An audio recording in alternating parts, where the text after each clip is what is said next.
Bwana Yesu asifiwe wapendwa. Tunawasalimu katika jina la Yesu Kristo. Tunamshukuru Mungu ametuwezesha kwenye safari yetu ya huduma ya Injili tuliyoanza toka Kigoma mjini tukakuja hadi tulipofika stand. Alafu tukaanza safari ya kushuka porini kabisa kufika sehemu ambako inaitwa Uvinza. Tulikuwa na matukio mengi, tumepita shambani, tumeona watu wakilima, maana safari ilikuwa ndefu kabisa kwenye basi, safari ya mguu, ila hatimaye Mungu ametuwezesha tumefika salama. Hata hivyo tumekuwa na huduma ya Injili ya neno la Mungu, pale ambapo tunawafundisha watu namna ya kumfuata Kristo katika njia iliyo sahihi. Pia tumekuwa na kitu kidogo ambacho tumechangia nao, zawadi za nguo na zawadi za sabuni. Kwa hiyo tunamshukuru Mungu na kuwashukuru wote ambao kwa pamoja tunazidi kufanya kazi hii. Bwana awabariki sana. Bwana Yesu asifiwe. Bwana wa nuru ya uzima.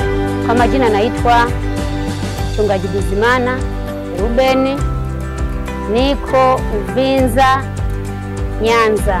Tunashukuru kwa sabuni, tunashukuru kwa nguo. Mungu awabariki. Msichoke kutenda mema, mtavuna kwa wakati, msipozimia moyo. Ni changamoto kama mnavyoiona hapa. Kanisa ndio kama hili hapa, lina miti, halijafanikiwa kujenga jengo, lakini tunauona mkono wa Bwana kila itwapo leo.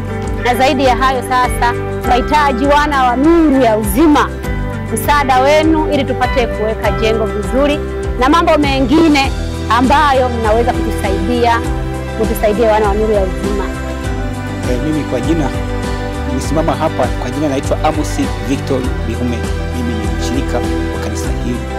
Natoa shukrani sana kwa jina la Yesu. Nashukuru sana kwa kutembelewa na wageni waliokuja kututembelea kiroho sisi kama washirika wa kanisa hili la Nyanza. Tumeshukuru sana mtuletea zawadi, na kila mshirika aliyehudhuria siku hii ya hawa wageni kututembelea ametoka hapa kwa kujisikia raha kabisa kwa sababu ya zawadi ambayo amekutana nayo siku ya leo.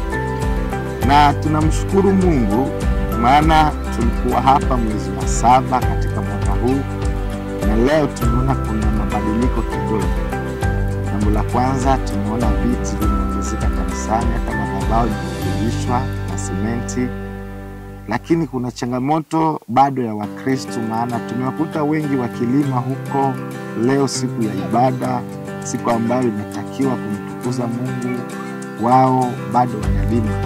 Alafu bado jengo liko kama lilivyokuwa, ambalo linahitaji pia kurekebishwa katika siku zijazo, kuweka angalau break na kujenga kanisa lililo bora kwa ajili ya Mungu. Mwenyezi Mungu azidi kutubariki. Amen.